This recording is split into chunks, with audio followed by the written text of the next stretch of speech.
Understanding the Bible Part 1, Old All right, Testament. boom. So the last time we talked about, if you want to read your Bible, you got to understand it and how it's structured. So we're going to do Old Testament.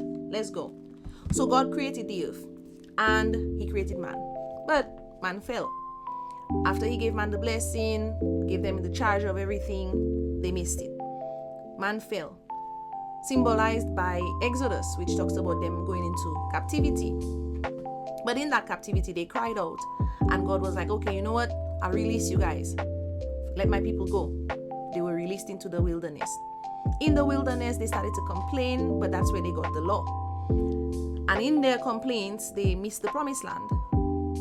But they had the law. Then here comes Joshua. Joshua is like, okay, we got this. We're going to go to the promised land. They made it to the promised land.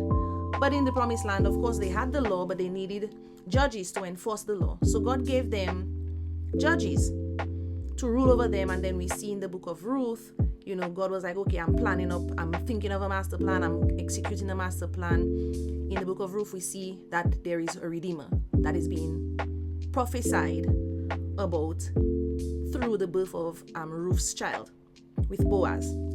So, all right, cool, boom. So God gave them a priest, a judge, a prophet, all in one. That's where 1st and 2nd Samuel comes in. But then the people were like, I don't want God to rule over me because he represented, God's rulership over the people. So they were like, they wanted kings. Okay, cool. Y'all don't want me? Fine, I can have a king. So they rejected God and began the season of kings. And we know, okay, what the kings did, it was a lot. There were a lot of fighting, a lot of battles, a lot of taking of land, losing, all of these types of things.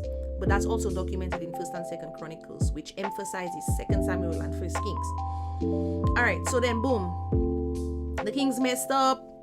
Now here comes this man called Ezra. Ezra cried out, wanting to repair the wall because, okay, fine, we're not bound like we used to be anymore. If you look at the book of Esther, Esther talks about how the people were, they were free but not free because here comes Haman trying to come up with a master plan to take over, the people completely, to strike them out completely. But by the grace of God and because of the king's love for Esther, blah, blah, blah, if you go and read it, you'll figure it out.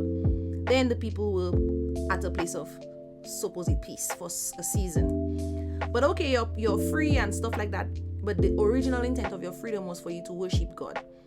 But there's no tabernacle, there's no place for them to worship. So here comes Ezra crying out for them to rebuild the walls. And then in Nehemiah, they take it a bit further and they began to rebuild the tabernacle. There you go. That's the Old Testament. Boom.